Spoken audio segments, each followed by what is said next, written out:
Bonjour. Juste pour rappel que tout ce que je partage avec vous est en lien avec ma vision de la cohérence avec l'unité. C'est-à-dire que pour moi, nous sommes une seule entité qui évolue sous des formes différentes, de myriades de manifestations différentes et, et que la plupart d'entre nous est en fait cohérent avec la notion du fait que nous sommes tous séparés l'un de l'autre, qu'il y a un Dieu extérieur. Et dans ma vision des choses, nous sommes tous une seule entité, nous sommes tous une seule énergie, et nous sommes tous ensemble un seul créateur unique, si on peut dire comme ça. Alors, d'abord, je voulais commencer à rendre hommage à un homme qui a été très important dans la communication, qui à mon avis, à faire évoluer, à transformer pour beaucoup de gens leur vie. Et je parle bien sûr de Marshall Rosenberg. Il est mort il n'y a pas si longtemps que ça et j'ai beaucoup aimé ce qu'il enseignait. Et je suis resté quand même avec une interrogation. Bien évidemment, je porte nulle part un jugement parce que je sais que chaque être humain qui correspond à ce que je suis, bien évidemment, fait de son mieux. Mais ça m'a interpellé d'entendre qu'il est mort d'un cancer de la prostate. Pour moi, quand j'interprète ça de manière un peu basique, certes, mais quand j'interprète ça, je me suis dit, mais d'accord, donc il y avait donc une dévalorisation, une, peut-être même une colère par rapport à sa sexualité. Et moi, j'entends tout de suite un homme donc qui passe sa vie à permettre aux gens d'exprimer leurs besoins. Et il est grand possible qu'il est parti, qu'il est décédé, euh, sans avoir réussi lui-même à faire entendre son besoin. Très souvent, on enseigne ce qu'on a besoin d'apprendre, donc c'est pas du tout étonnant et c'est tout à fait logique et je porte aucun jugement. Ça rend pas son enseignement moins important. Mais je comprends aussi mieux pourquoi donc un de ses élèves, Thomas Dansbourg, a écrit un livre qui dit cessez d'être gentil, soyez vrai. Ou peut-être il y a davantage l'intonation sur le fait d'obtenir ce que nous voulons. En tout cas, c'est comme ça que je l'entends. Dans la communication, il y a beaucoup de paramètres qui jouent. Quand tout va bien, quand je communique avec quelqu'un avec qui je n'ai pas nécessairement une relation affectueuse ou émotionnelle, la communication peut très très bien se passer. Dès qu'il y a un enjeu économique ou idéologique, ou que mes blessures sont touchées et que mes valeurs euh, sont touchées aussi, mais dans ce cas-là, effectivement, c'est beaucoup plus difficile, beaucoup moins facile de rester euh, détaché et, et neutre. Et très rapidement, surtout que si ce que je vis est difficile, la tendance de mon être de se replier sur ce qu'il connaît, c'est-à-dire le fait que l'autre c'est l'autre et moi c'est moi, nous sommes deux, et que si je sens une émotion, une colère avec un autre, c'est forcément à cause de l'autre et la tendance de l'accuser devient très très grand et surtout de l'accuser de ce qui est dans le sens de l'unité, bien sûr, pas du tout sa responsabilité. Ça arrive souvent. Ça arrive souvent. Alors, déjà, j'aurais envie de dire, parce que c'est vrai que je ne prépare pas mes vidéos, je savais seulement que je voulais développer ce sujet, mais la première chose que je dirais déjà, c'est que à quoi ça sert de s'exprimer? Je me rends bien compte que dans beaucoup de cas, quand les gens vont pas bien, je propose de moins parler, de moins s'exprimer, moins parler de soi, moins parler de ce qui est important pour eux, moins vouloir se faire entendre. Pourquoi? Parce que le simple fait qu'il y a cette pression intérieure qui a besoin de se faire entendre montre qu'on n'est pas entendu. Et si je me sens pas entendu et j'ai cette pression, mais il y a grande chance que je continue à ne pas être entendu par la simple loi d'attraction et par le fait que je manifeste ce que je suis ici maintenant et que ça se transpose sur l'instant suivant. Pour me faire entendre, c'est très simple. C'est très simple. Il faut commencer par il suffit de commencer à écouter l'autre qui est aussi moi, en comprenant que si j'écoute et si j'arrive à entendre l'autre, facile à dire, si j'arrive à entendre l'autre, c'est moi-même que j'entends. Et si j'utilise la projection, donc l'effet miroir, pour prendre en plus dans le contenu et dans le contenant l'information qui m'est nécessaire pour comprendre où j'en suis, mais l'écoute est encore plus efficace. Pas simple de m'écouter à travers de l'autre. Et la deuxième facette de faire en sorte que les gens m'entendent, c'est de m'écouter moi-même, de prendre conscience que en fait je ne m'écoute pas nécessairement de la même manière, mais je me rends bien compte que là où je ne m'écoute pas, c'est pas dans la parole, mais où je ne m'écoute pas, c'est dans mes besoins. C'est-à-dire quand je m'exprime face à l'autre, très souvent, en tout cas je pense comme ça, je cherche à faire comprendre ce dont j'ai besoin et ce que je n'ai pas eu. Alors donc si effectivement j'entends ce que l'autre dit et en plus j'entends mes besoins et que je sors du besoin que l'autre prend soin de ce que je veux, dans ce cas il y a grande chance que les gens commencent à m'écouter. Parce que si je ne m'écoute pas, c'est logique que les gens ne m'écoutent pas. Alors, et pour ça, je dois prendre soin de mes besoins. J'ai fait une autre vidéo qui s'appelait quelque chose comme prendre soin de ses besoins et sortir de sa colère. Pour moi, c'est très très lié. Si je veux sortir de ma colère envers l'autre, je dois prendre soin de mon besoin. Ça, c'est une petite parenthèse, une grande parenthèse, par rapport à ce côté émotionnel qui peut rendre la communication plus difficile. Alors, un autre aspect, c'est que une fois que je communique et je parle de ce que je vis et l'autre parle de ce qu'il vit, je me rends compte que très souvent, il y a ce partage, mais ok, il y a compréhension, il y a peut-être même empathie, mais ça ne change rien dans la donnée. Donc j'ajoute une deuxième chose, c'est que une fois qu'une communication adéquate a été choisie, peu importe que ce soit la coécoute ou Imago, mais il faudrait trouver soit un médiateur, soit une référence à travers d'un accord commun, de faire en sorte que la chose change, que la personne qui est en difficulté, mais ne reste pas en difficulté, que quelque part nous arrivons à trancher, mais qu'est-ce qu'on fait avec ça? Tu as besoin de ça, moi j'ai besoin de ça, c'est pas la même chose, mais qu'est-ce qu'on fait avec ça? Qui avance, qui recule? Comment faire en sorte que les deux parties trouvent cette terrain d'entente? Ça c'est aussi quelque chose de très important, avant que je vienne comment dire, au noyau du sujet que je voulais entamer. Mais je pense que le plus important dans la communication, c'est le fait que mon partenaire d'écoute d'un instant, mon partenaire de vie avec qui je communique, n'est pas là pour assouvir mon besoin. Il n'a pas d'obligation non plus de m'entendre. Dans le sens de l'unité, c'est juste une partie de moi à qui je m'exprime. Et moi, ce que j'aime bien, derrière le mot communication, vulnérabilité, c'est créer un accord avec mon partenaire de communication, si on peut appeler ça comme ça, que quand je lui parle, que je lui parlerai que de moi. On peut trouver ça un peu dans la communication non violente, de parler avec le jeu, d'éviter le on, éviter la morale, éviter l'enseignement, les accusations.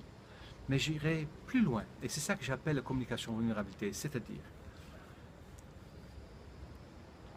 Euh, mais je donne un exemple réel. L'autre jour, euh, j'ai participé à un stage dans lequel, à un moment donné, je me faisais masser. Et c'était un très bon massage, bien sûr. Mais dans le massage, il y a quelque chose qui me convenait pas. Et sans entrer dans le détail, bien évidemment. Et je me rendais compte que ça faisait plusieurs fois qu'avec plusieurs partenaires, la même chose ne me convenait pas.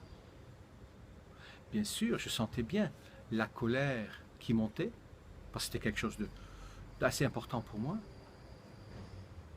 Et ma tendance de dire tu m'as fait comme ci et tu m'as pas fait comme ça était bien évidemment là.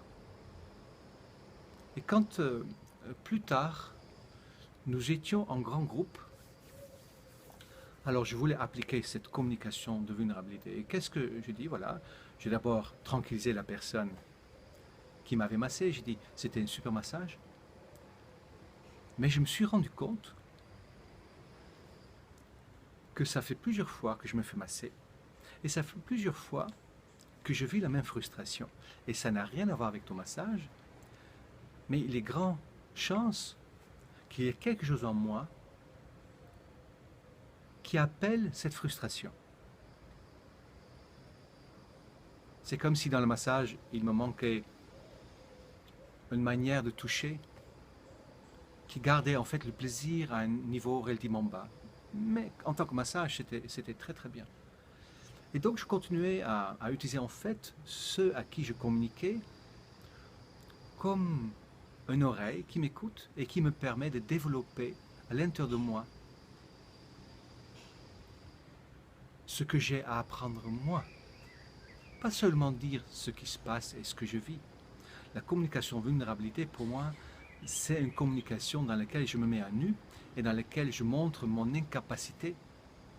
Et à un moment donné, je dis, voilà, et je me rends bien compte que je n'ai pas clairement formulé ma demande, que j'étais incapable d'arrêter en plein milieu de massage pour dire ce dont j'ai besoin en ce moment-là.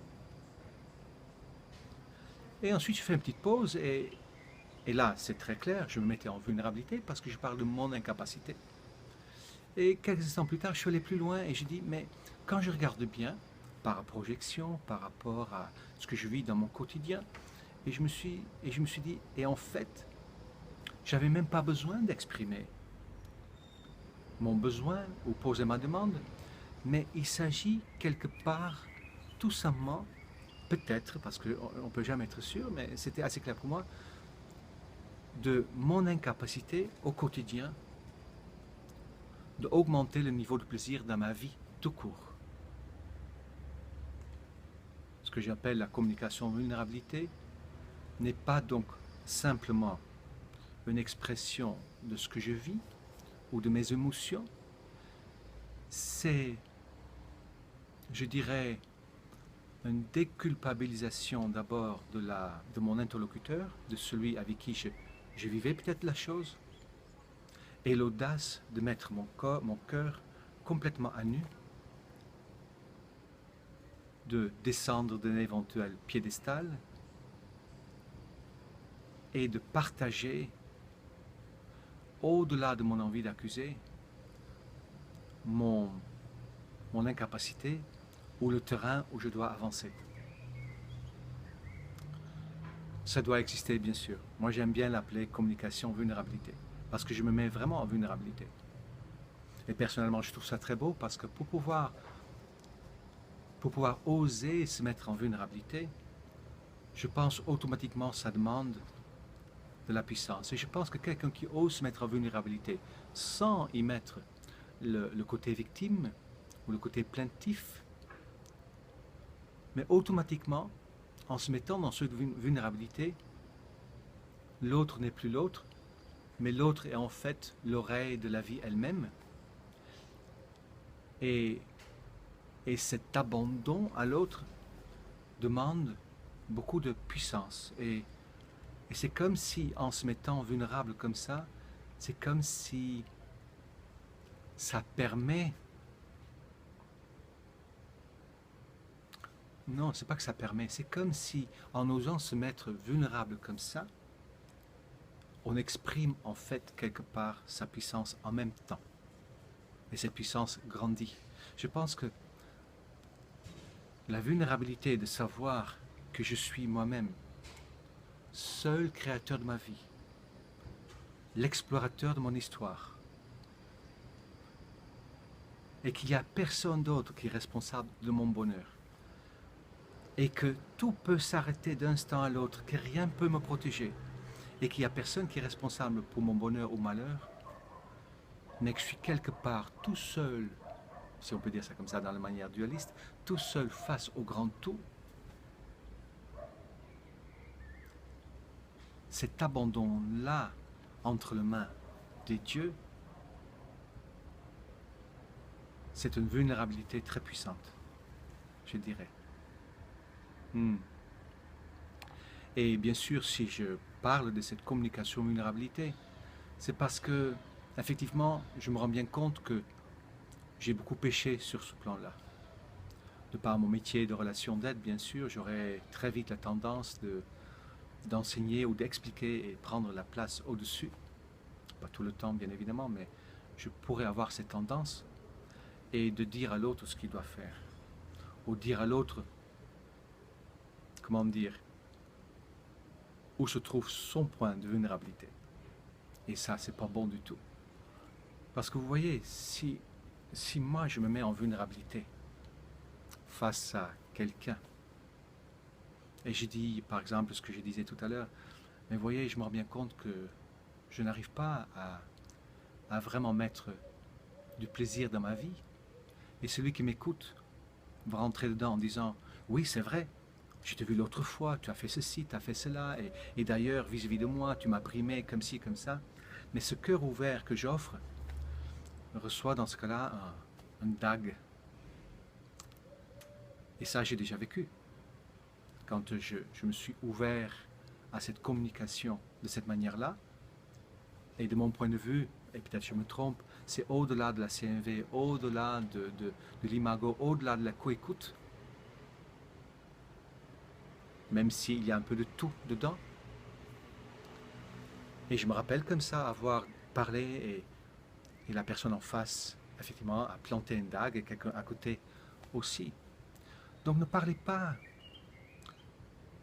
directement le cœur ouvert en vulnérabilité. Demandez à votre interlocuteur, et c'est ce que je faisais, ce que j'ai fait dans le groupe. J'ai dit, j'ai envie d'offrir ma vulnérabilité. J'ai envie de vous offrir ma vulnérabilité. Est-ce que vous voulez bien l'accueillir avec la vôtre, avec votre vulnérabilité? Et ils ont tous dit oui. Il n'y a personne qui est entré pour y ajouter une couche en quelque sorte.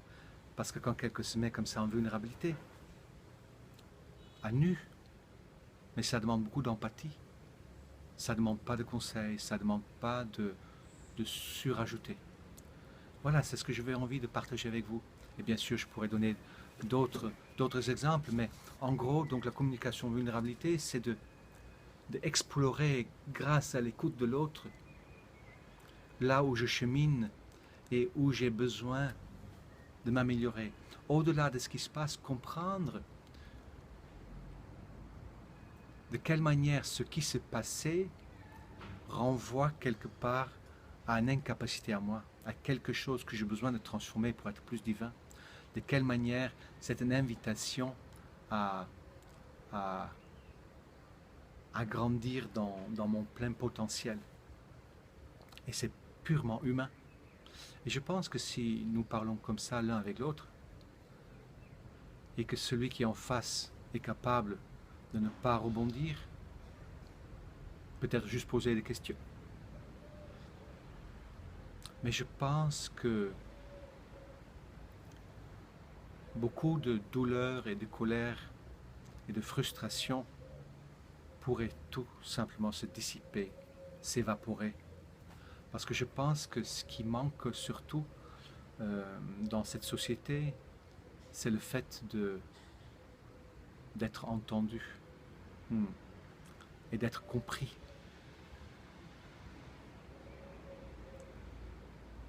Et je pense aussi que ce qui manque aussi, c'est un peu de profondeur. Et comme il y a un manque d'écoute, je pense que beaucoup d'entre nous restent dans une superficie verbale. Et en restant dans la superficie, je ne pense pas que nous sommes vraiment rencontrés là où nous sommes. Donc, communication, vulnérabilité. Moi, aujourd'hui, je l'applique de plus en plus. Et si je me sens entendu par celui qui est en face, mais moi, à mon tour, c'est facile à l'écouter aussi.